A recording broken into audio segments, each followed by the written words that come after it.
So I'm a little late starting my onion seeds this year, but better late than never.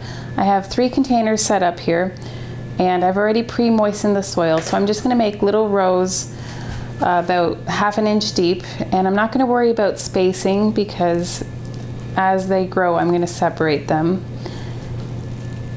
And these onion seeds I saved myself last year. It was the first time I've ever saved them, so I don't know how well they'll germinate, but I do have an abundance of them, so I'm just going to plant a bunch and hope for the best.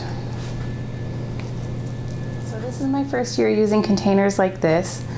These are just fruit containers. I think peaches came in them, and they're just awesome little mini greenhouses when they're covered.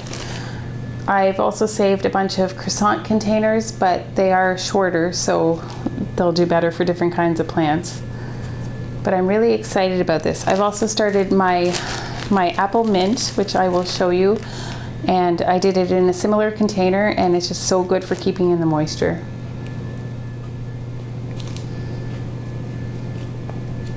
So as a lid for now, I'm going to use one of these half croissant containers, and that'll pretty much make a great lid for the 3 of them.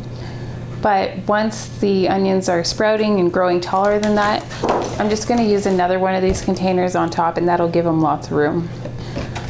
You might want to cover the holes if you're doing this and you want to keep the moisture in really well. I just used tape on the other container I was using, and it did a great job. So this is my apple mint. I planted it about 2 weeks ago, and a few days ago it started sprouting. As I mentioned, I covered the holes in the container just with some painter's tape here, and it's doing a great job. Keeps the moisture in really well. You can see the condensation build up. And the sprouts are small, but hopefully you'll be able to see them. So excited to see something sprouting, and I can't wait to see more things growing. I love this idea for the mini greenhouses. If you guys have any other ideas for makeshift mini greenhouses, please pop them in the comments below. Here I am, back at these raised beds we talked about in a couple videos ago. I don't know, 3 videos, 4 videos ago, not sure.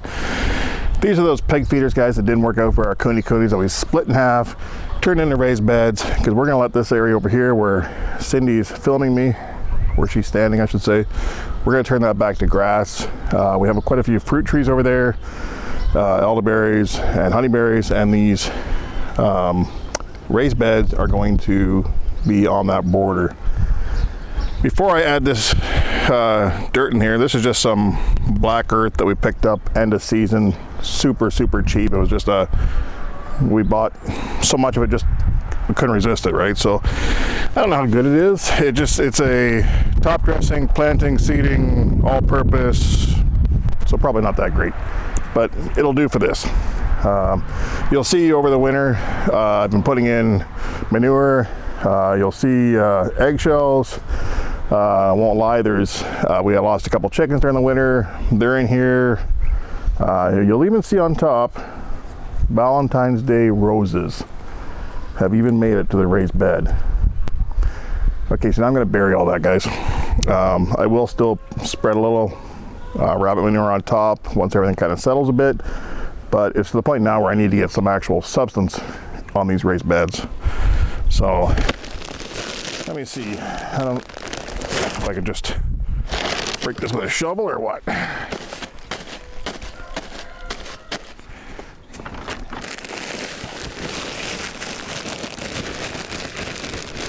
So it doesn't look too bad. It's almost looks more like a composted. I can see little bits of twigs and carbon material in there, so it may actually work okay for this. I don't know how many of these bags I'm going to need. Obviously I'm going to make it a little bit high, mount it up a bit, because it will settle. I brought a feed bag out, throw my garbage in. I find the feed bags are very handy for that, especially for the garbage in the garage. I should look, maybe there's actually a special way to open these bags. I guess I could just tear into it. There we go.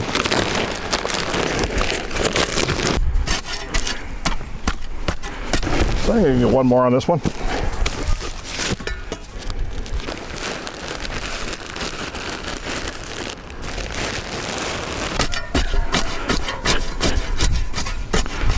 All right, so there's that one. I'm going to do the same thing, guys, with the next 3. As soon as I'm done that, I'm going to bring you guys back because I want to show you something else I'm going to do here. Not here, but something else I'm going to do with this dirt. Look at these dirty hands. It's only March and I'm already playing with the dirt. Okay, so these things are very thorny. If you watched my last video, guys, you'll know that I moved those golden raspberries. These are the clippings. I don't know, the more I thought about it, the more I just couldn't leave them there. I had the extra dirt and I had some empty pots. So I'm gonna try just putting the clippings in the dirt and seeing what happens. Historically, around on the property here, I find if I stick grape clippings or raspberry clippings or blackberry clippings in the ground, probably 50% of them just root and take without issue. So I'm going to cut a few of these. So I'm just going to cut this.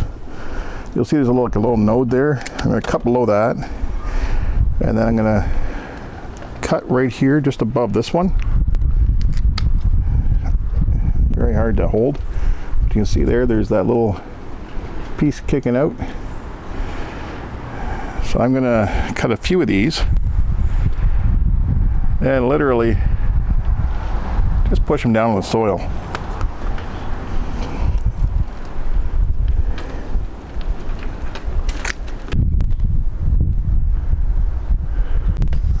Okay, guys, I put basically 5 clippings in each of these pots. We will let them sit for a while. It's going to take quite a while. It's probably going to be well into summertime before we find out if they're actually going to live.